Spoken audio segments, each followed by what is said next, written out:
It's estimated that potentially up to 60% of the construction of Machu Picchu is underground, and these deep foundations were necessary to help with seismic movements and terrace drainage to make sure things would filter properly.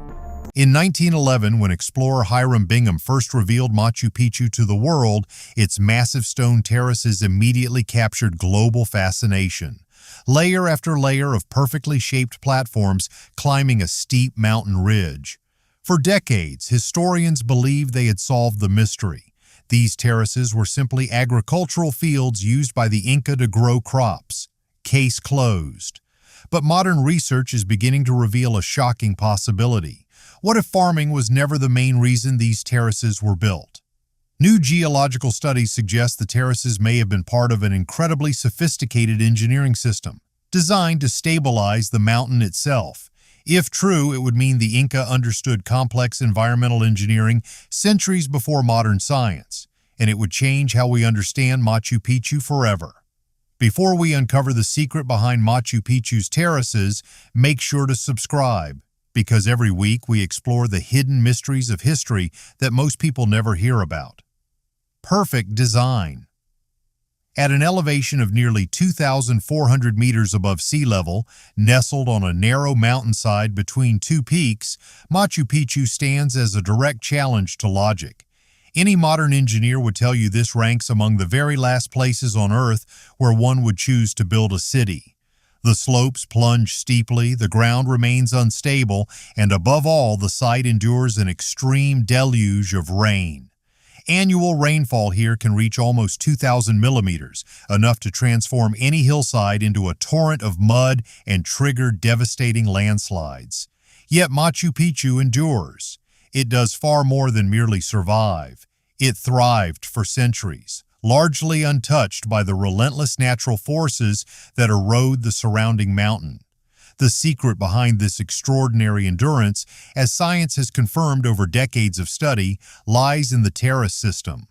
More than 700 terraces carved into the slope serve as far more than flat plots for growing maize and potatoes. They form a comprehensive engineering solution, a large-scale environmental control system built with profound insight into hydrology and geology. Civil engineers who spent years dissecting every detail of the site have painted a picture of astonishing ingenuity. They discovered that the Inca did not simply level the ground. They restructured the entire mountainside from the inside out.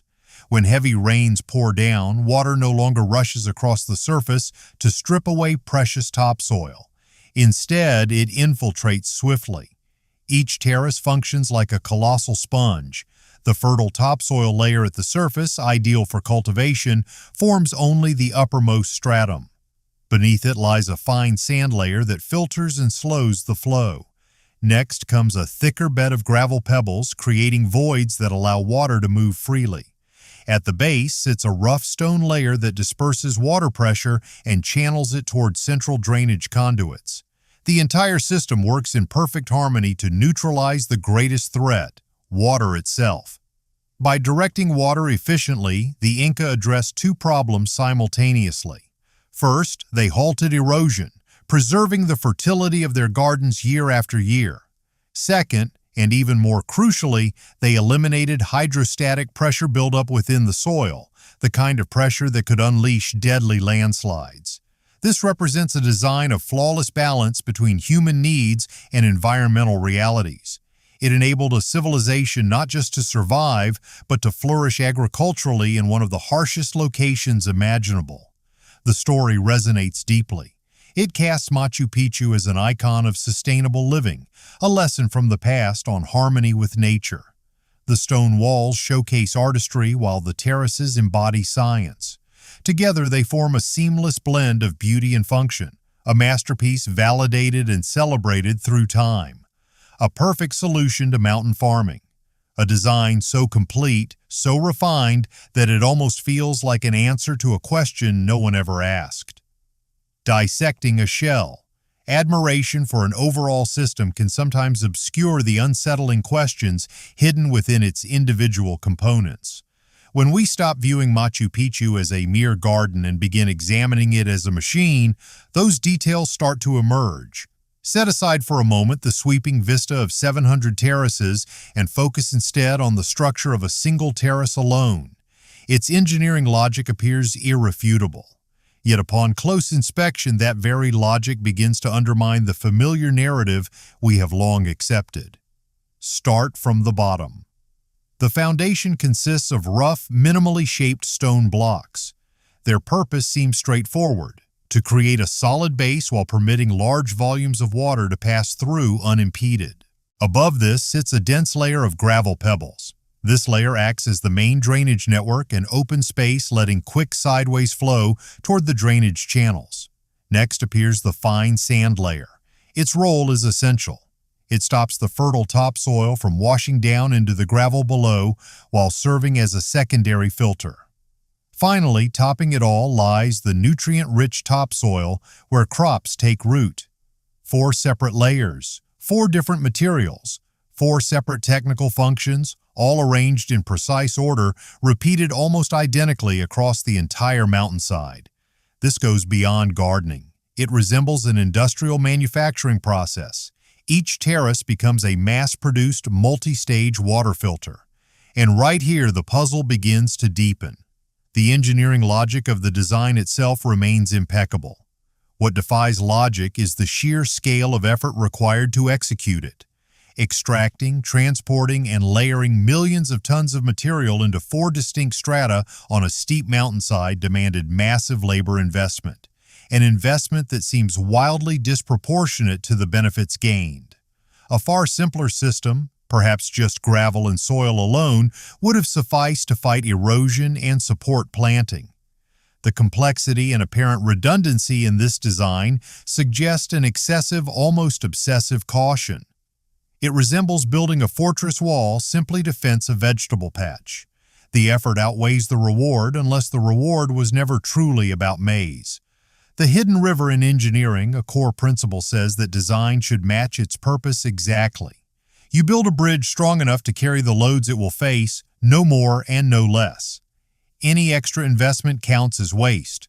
When we apply this principle to Machu Picchu, the cracks in the farming story widen into a chasm.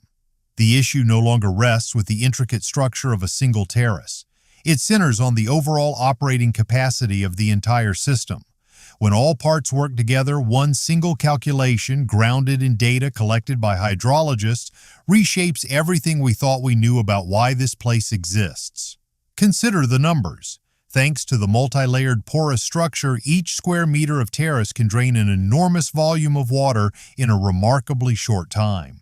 Multiply that rate across the total area of more than 700 terraces, and you arrive at the maximum drainage capacity of the whole complex. The figure stuns the imagination. It shows that the drainage machine of Machu Picchu can handle a torrent equal to the flow of a small river. Now compare that capacity with the supposed source, rainfall. Even during the most violent storms ever recorded in the Andes, extreme weather events that strike only a handful of times in a century, the volume of rainwater amounts to only a fraction of what the system is built to process. The discrepancy goes beyond minor over-engineering. It represents a difference in order of magnitude. This system was not designed with a generous safety margin to guard against occasional heavy downpours. It was engineered for a completely different volume of water, far larger and far more constant than anything the sky could deliver. Imagine finding an industrial-scale exhaust system mounted on the roof of a normal house. You would instantly realize it was never designed for rainwater. It exists to manage a different kind of discharge coming from somewhere inside the building. The same logic works here. A drainage system able to carry the flow of a small river must have been built to face a small river. Yet, when we scan the surroundings of Machu Picchu and look upward, no such river appears in the open air. At this point, the story of a cloud farm can no longer defend itself. The data speaks clearly. The machine's capacity far exceeds the demands of the problem. The presence of such a massive technical solution forces us to acknowledge a matching problem. If Machu Picchu was not built to endure storms from above, then it must have been designed to resist a powerful, constant, and dangerous flow emerging from somewhere else. Once we accept this evidence, we stop seeing an agricultural project. we confront proof of a massive hydrological battle, a struggle against an invisible river. The logic of the source. Once the existence of an invisible river gains acceptance, the next question becomes unavoidable. Where does it begin? The answer lies not on the surface, but deep beneath the city's very foundations. For years, geologists have known that Machu Picchu stands on an extraordinarily unstable location. It sits exactly at the intersection of a network of geological faults, deep fractures in the Earth's crust where rock plates grind and shift against one another constantly. Traditional explanations view this placement as evidence of ignorance, or perhaps a deliberate symbolic and spiritual choice by the Inca, a willingness to accept seismic risk in exchange for sacred meaning. But shift the perspective. View those faults not as sources of earthquakes, but as a vast natural pipeline system, and a completely different logic emerges. These fractures act as conduits, highways for groundwater movement. The heavy rainfall that soaks the surrounding peaks does not simply run across the surface. Much of it seeps deep into the earth, gathers within this fault network, and creates enormous hydrostatic pressure from below, constantly trying to split the mountain apart. The invisible river does not fall from the heavens. It rises from the fractured heart of the mountain itself. With this understanding, the location of Machu Picchu stops looking reckless. It transforms into an astonishingly deliberate engineering decision. The Inca did not stumble upon a weak point by accident. They brought their most advanced water management technology to the exact place where the leak posed the greatest and most immediate danger. They built a gigantic water treatment plant directly above the source. The terraces, working as passive filters and pumps, were never meant only to shed rainwater. They formed a system designed to constantly relieve internal mountain pressure by capturing and channeling this underground flow in a controlled way.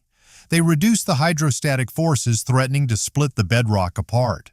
They were not simply draining a garden, they carried out ongoing geological surgery, steadily removing the pressure tumor from a dying patient. This reframes the entire purpose of the site. It was never merely construction, it represented intervention.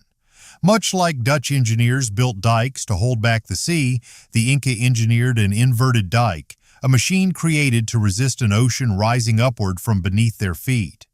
They did not choose a dangerous place by accident. They traveled to the most dangerous place of all in order to make it safe. The machine still runs. Look once again at Machu Picchu.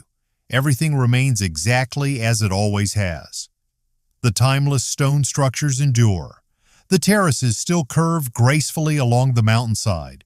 Tourists continue to walk the ancient paths, while llamas graze with quiet indifference. On the surface, nothing has changed, yet within our understanding, everything has shifted. We no longer see a city. We look upon the outer shell of a machine. The gentle murmur of water flowing through the stone channels no longer suggests the peaceful calm of a royal garden. Now it becomes the sound of an active cooling system, the soft hiss of pressure relief valves performing their essential duty. Every drop that escapes carries proof of hydrostatic forces successfully pulled away from the mountain's core. The lush green surfaces of the terraces stop looking like simple fields. They serve as the outer casing, the protective roof above a vast and intricate geological processing plant that works silently far below. The reassuring firmness visitors feel beneath their feet no longer belongs to the natural embrace of Mother Earth. It represents engineered stability, an artificial balance maintained by invisible technology. The greatest legacy left by those who built this place may not live in the sun-facing temples or the precisely cut stones. Their most profound achievement lies in silence itself, the silence of a catastrophe that never arrived. The silence of a mountain that should have collapsed centuries ago in a devastating landslide yet continues to stand. It stands because the machine keeps working day after day, night after night. For more than 500 years it has carried out its single purpose without pause, preventing the mountain from tearing itself apart. Machu Picchu is not a ruin. Ruins mark things that have stopped functioning. This place stands apart. It remains an ancient technology still operating, a silent guardian whose true nature we have only begun to understand. Perhaps its real story does not concern a lost empire at all. Perhaps it tells instead of an extraordinary engineering triumph that continues quietly to this very day.